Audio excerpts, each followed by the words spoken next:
Hi, everyone. Welcome to Gratituesday. My name's Raina, and I'm a recovery coach here with Capital Recovery Center. Today, we're going to talk about self-care, and I have an article here from choosingtherapy.com that is about the 7 types of self-care to practice in recovery. So it says for people in recovery, self-care is necessary to allow their bodies, minds, and spirits to heal from the effects of substance abuse. This can require significant lifestyle changes that support a sober way of life. Some of these changes are basic forms of self-care, like improving sleep and addressing health problems. Others are recovery-specific activities, like attending 12-step meetings and starting the therapy. So let's look at what self-care is for now to start. So this says that there are a lot of mixed messages about what the term self-care means, what actually counts as self-care. According to the World Health Organization, self-care involves activities that enhance health, prevent disease, maintain health, and cope with illness and disability. From this framework, self-care is an activity that provides a net benefit to your physical and mental health. So I know sometimes a lot of people think about self-care as, like getting your hair done, getting your nails done, like all those things are self-care. However, it goes way beyond that. And it's about, taking care of yourself physically, emotionally, spiritually, to just have a better overall quality of life. So it goes on to say that doing a cost-benefit analysis is a great way to determine whether an activity counts as a real self-care. For example, going to the gym costs you time, energy, and possibly a small monthly fee, but could also benefit you by keeping you healthy, lowering stress, and boosting your energy, mood, or confidence. The most effective types of self-care are low cost and high benefit, and don't cause other risks or consequences that might endanger your health in other ways. And that's the most important part, right? We want to make sure that the things that we're doing to take care of ourselves are things that are improving our quality of life, not things that could possibly hinder it. So I use the example of getting your hair done, getting your nails done. Those things can be very costly. And if you're somebody with a smaller budget, it might not be beneficial for you to, spend that much money on certain things, because now you're putting a stressor into your financial situation. So we want to make sure that the things that we're doing for self-care are things that are balanced in the different areas of our lives. So why is self-care important for recovery? People who are in recovery from an addiction face many stressors. Addiction-specific stressors include the discomfort of drug or alcohol withdrawal and strong cravings. Simultaneously, many in recovery have stress from parts of their lives that were neglected during their addiction, including damaged careers and relationships. Combined, these factors create a lot of added stress, which can be counteracted with an effective self-care routine. And I know a lot of times when people come into recovery, they talk about like the stress and the anxiety that they're feeling. So not only are we, changing and removing all the drugs and alcohol, like our bodies are going through this big change. Also, like emotionally and mentally, like we're going through a big change. And anytime there's such a profound change in our lives, it can be a stressful situation, especially considering the damage that we do in active addiction. So it's really important to find that self-care to help manage that stress, help manage the anxiety that you're feeling, so you can better navigate your way through recovery. So it goes on to say, since stress is one of the most common triggers for relapse, self-care is an essential part of success in recovery. Self-care in recovery can involve improving sleep, nutrition, and work-life balance, or making more time for regular exercise, meditation, or social interaction. Prioritizing self-care not only helps individuals manage stress, but also fosters overall well-being, which is crucial for maintaining a substance-free lifestyle. So yes, we want to make sure that we are taking care of ourselves so that we can avoid bad situations like a relapse. and we do that when we improve our quality of life, like our sleep and our nutrition and the balance in our lives, it makes other things come so much easier. So let's talk about how can self-care prevent a relapse. So according to research, at least 50% of people who get clean or sober end up relapsing. Consistent self-care is a protective factor that decreases the risk of toxic stress, mental illness, and addictive disorders. So 50% relapse, that's a big amount. And like, we want to make sure that we're not part of that statistic, right? We want to be that percent that stays clean, and like rebuilds a life that we can enjoy. So effective self-care can also improve a person's ability to regulate emotions and resist urges. Because each of these factors is linked to a higher risk of addiction relapse, it's reasonable to conclude that self-care significantly lowers the risk of relapse for people in recovery from addiction. And we see this a lot. We see people come in and out because they can't handle the stress of a new way of life. All of our past starts to creep in, all the things we've done, all our defects, all our shame, and so many different things. And it can lead to a relapse very easily. But if you take the time to implement a self-care routine, and it can just start off really basic at the beginning. Don't try and make it like so big that it doesn't seem obtainable or able to something that you can continue to do successfully. So, start out with the basics, because they are going to be really important to be able to navigate and keep going in the recovery process. So now we're going to start talking about the types of self-care and recovery. So because self-care has become a pretty generic umbrella term, it can help to have some specific examples of the various types of self-care and what it looks like in practice. This way, you can have some ideas for how to improve your self-care and what kinds of activities to consider adding to your routine. It takes time and a bit of trial and error to create a self-care routine that works for you for your recovery needs. And that's true. Like I said, don't try and make it so complicated that you can't manage it or continue to, practice the different types of self-care. So if we break it down a little bit and make it, smaller, and you can take a look at like the different types of practice, different ways to practice self-care and the different types of self-care, you can start to implement, I'm having trouble talking today, implement them into your life, depending on where you are in your recovery. So this is something that will change over time as well. So the first type of self-care we're going to talk about is just your practical self-care. Practical self-care is just what it sounds like. Practical ways to meet your basic needs and fulfill your most pressing responsibilities. For example, things you do to make your daily life a little less chaotic probably count as practical self-care. And so do all of the basic chores around your house. Managing your budget and finances also goes under practical self-care, since life would get pretty quickly unmanageable if you neglected these tasks. And some of those basic tasks are things that a lot of us don't know how to do. There's a lot of people that have never had a bank account or had to pay bills or make a budget.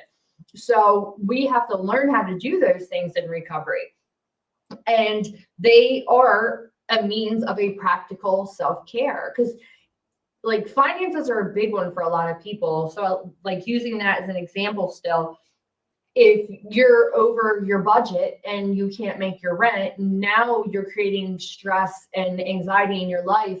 And these are the type of things that can create, you going back to a relapse, and relapsing, because you get that feeling like, oh, I just can't do this. It's too much. Like, forget it.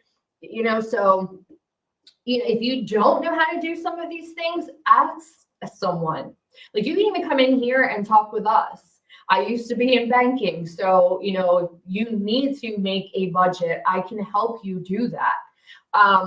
And then we all have like special skills in here. So if there are things like this that you don't have experience with, I guarantee you one of us does, and we are more than happy to help you.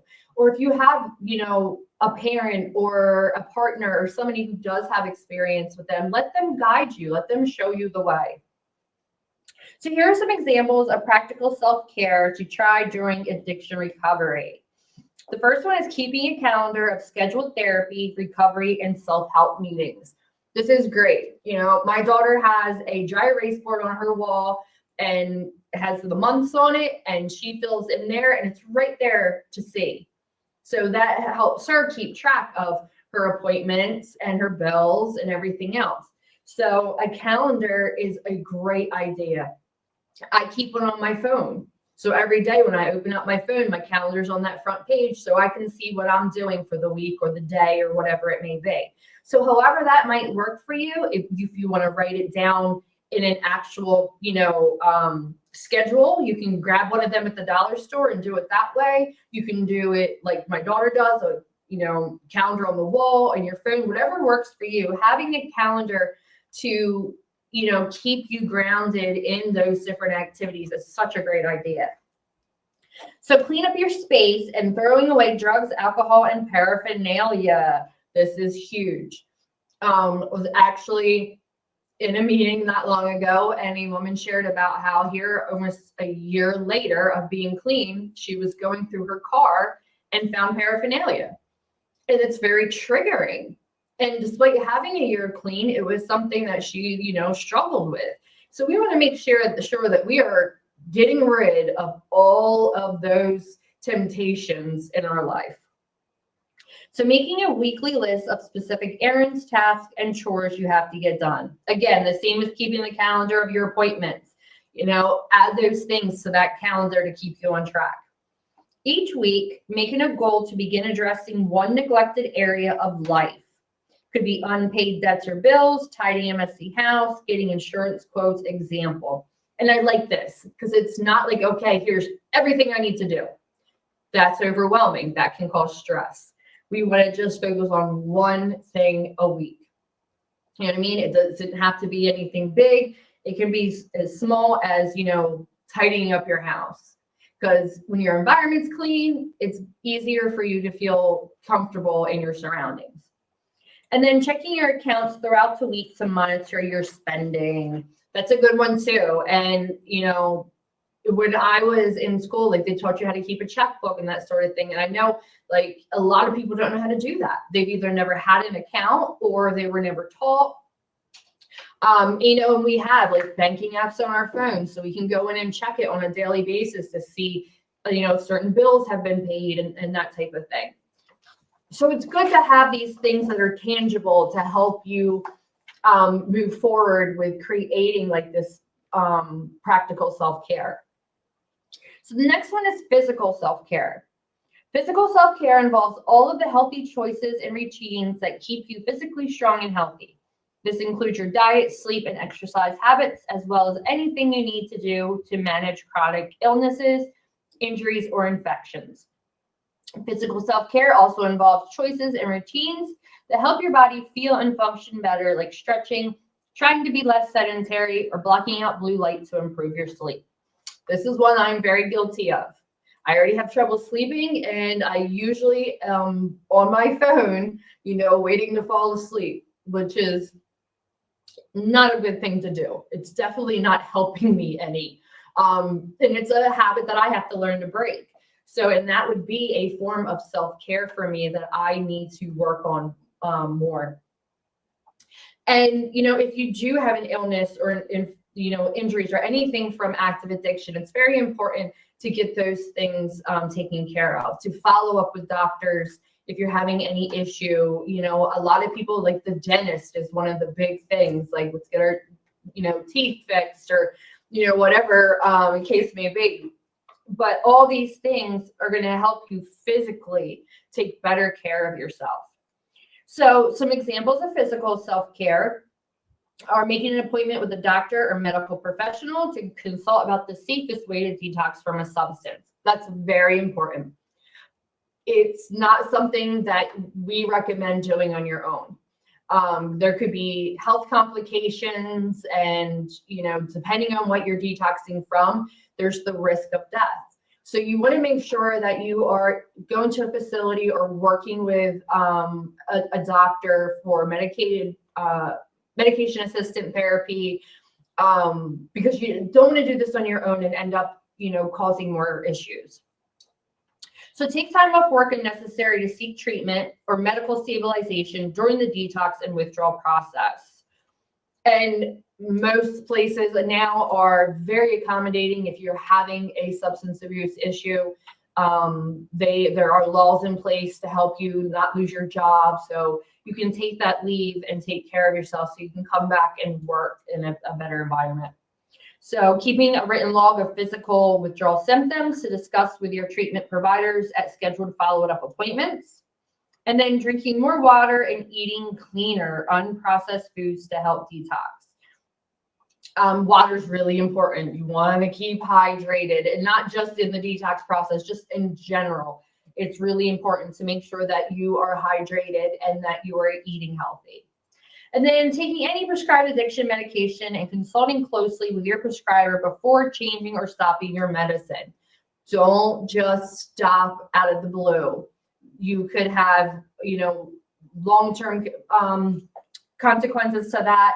If you are using an MAT to help you withdraw from something, you don't want to just stop taking it because it can cause more withdrawal symptoms. So again, this is all things you want to do with a professional's care. So then we're going to look at emotional self-care. Emotional self-care involves all the things you do to lower stress and anxiety, improve your mood, and become more emotionally stable. Trying hard to avoid or repress difficult emotions usually doesn't count as emotional self-care, since these denial and distraction tactics usually only work in the short term. Real emotional self-care helps you process through and address emotional issues and inner conflicts, providing more lasting benefits to your mood and mindset.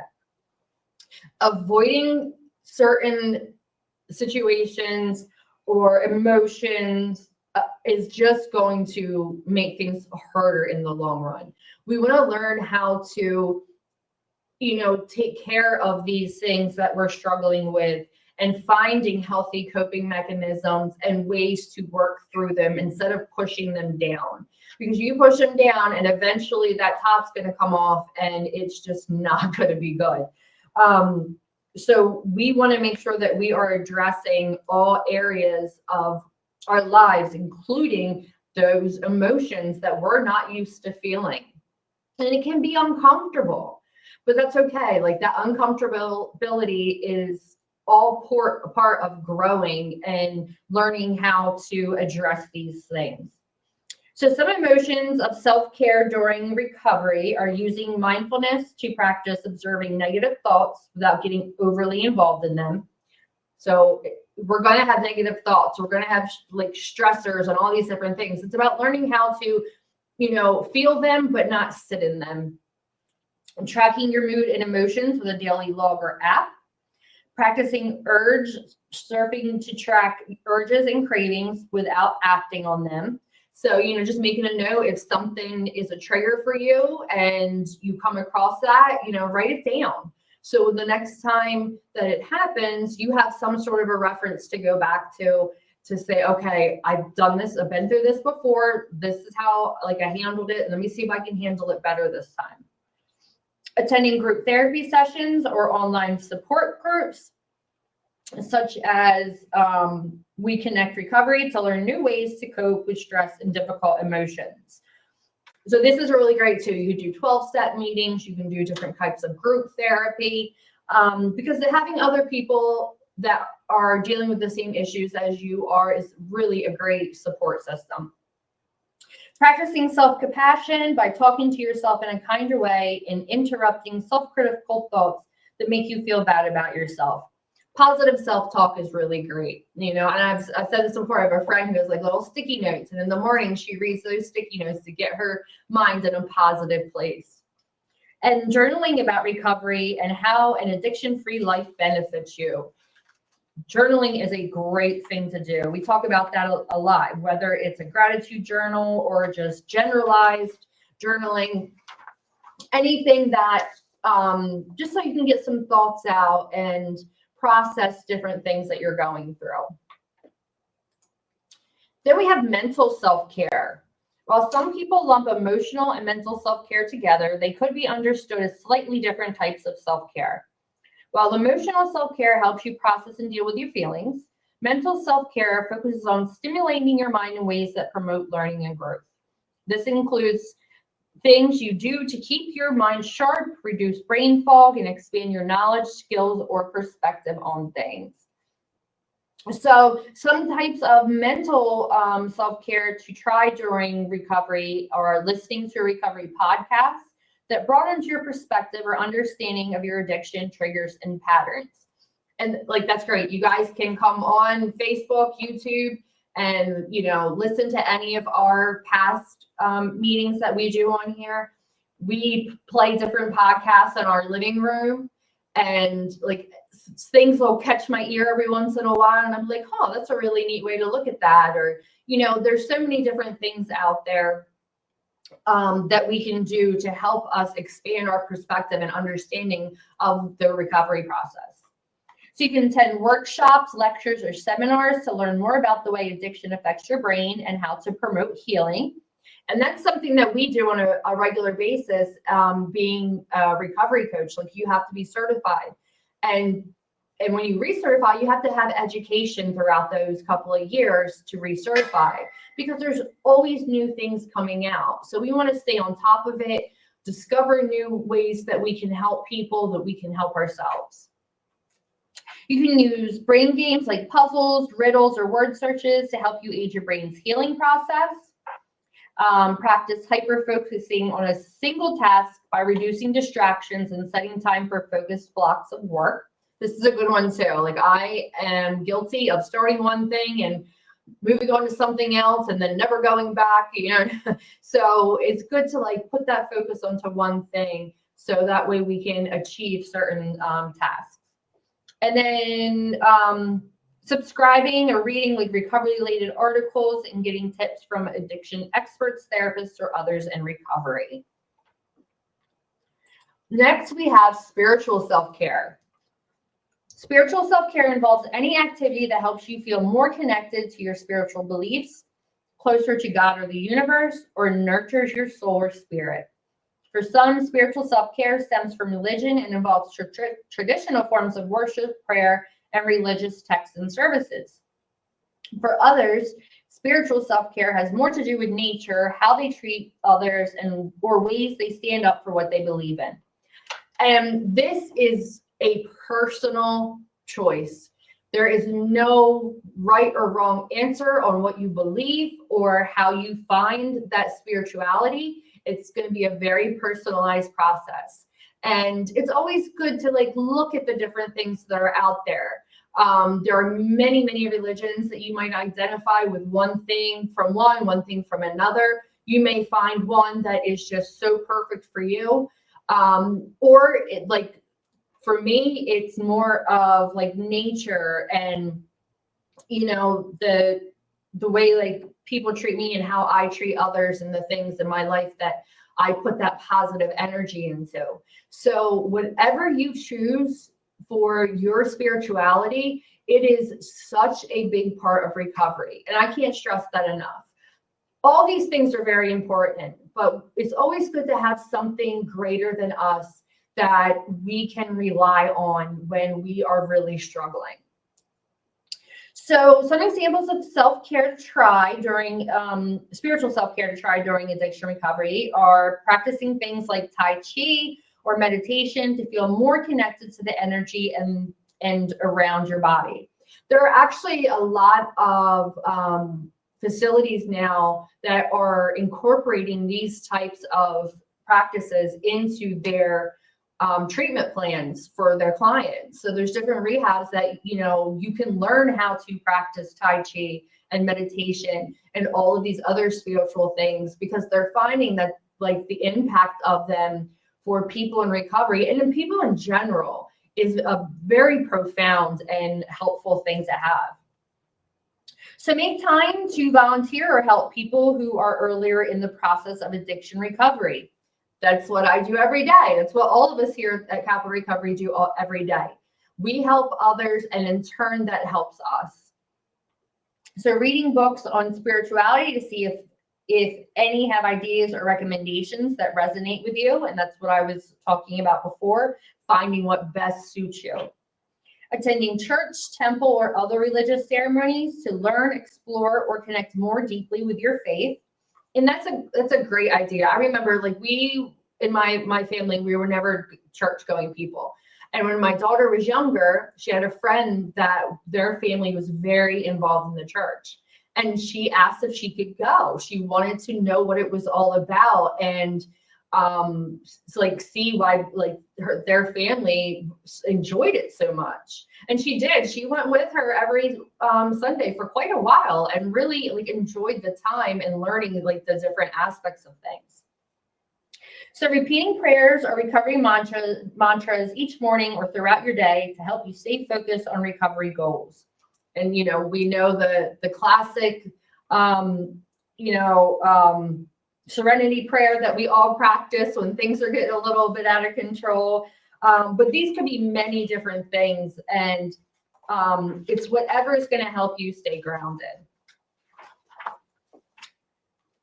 So next we have social self-care. So it says humans are instinctively social animals, which is why social self-care earns its own spot on this list. Social self-care is any action, choice, or activity that helps you meet your needs for connection, intimacy, and social stimulation. And connection is another huge thing for recovery. We isolate so much in active addiction, and we don't want to ask for help, and we think we can do it on our own. But I have learned, and many of us have learned, that we can't do this on our own. We need the support of other people. We need to have connection with other people. And I know for those of us that do the 12-step meetings, always in person, we hug and we just have that emotional connection with other human beings. And when COVID came and we couldn't meet anymore, it was a struggle, because we were so used to having that connection with others, to not be able to have that while, we found other ways to connect through Zoom and that sort of thing. It's that the physicality of being in a room surrounded by people who understand you and are supportive of you. So things that help you build, foster, and maintain important relationships with close friends and family also count as social self-care. Communication, boundary setting, and saying no can also count as social self-care, since these are often necessary to preserve positive relationships with others.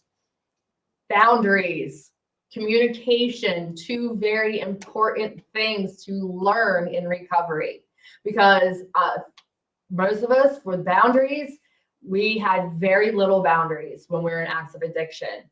And drawing them in recovery almost feels, like we're being mean. But having boundaries is a very big part of self-care, because we don't want to allow people to, have negative effects on us. So if there is someone or something that is causing you stress or, upsetting you, it's important to draw a boundary with that person or that thing, because you need to keep that positivity in your life. And saying no is a full sentence.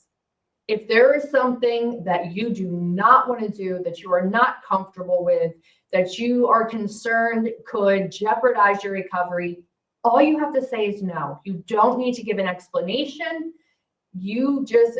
That's all there needs to be said. So let's look at some examples of social self-care in recovery. Designating a regular sober date night with partners, friends, or family to rebuild relationships that become strained or distant during addiction. I think that's a great idea, to to help find some consistency and being accountable for showing up in the lives of the people that we have harmed in active addiction. So having like a regular, night or weekly lunch or whatever the case may be is such a great idea to help rebuild those relationships. Writing a letter to estranged friends or family members to apologize or make amends for things you did or didn't do while you were using. And that's one of the things that we do in the 12-step program is making amends. And this could look like writing a letter to someone that you haven't seen that maybe you might not want to show up on their doorstep. And it could be with family members, a more intimate experience of how you are making amends in the lives of others. So cutting ties or contacts with people who are still actively using drugs or alcohol and making sober friends. Yes, people, places, and things, right? And a lot of that is people. So if you have someone that you were using with and they are still in active addiction, you want to put some distance between you and that person. Because especially in early recovery, because there's a good chance that they're going to lead you to a relapse before you lead them to getting clean. And that's just the unfortunate truth of the situation. So you want to like cut ties with those people that, that were adding to your addiction.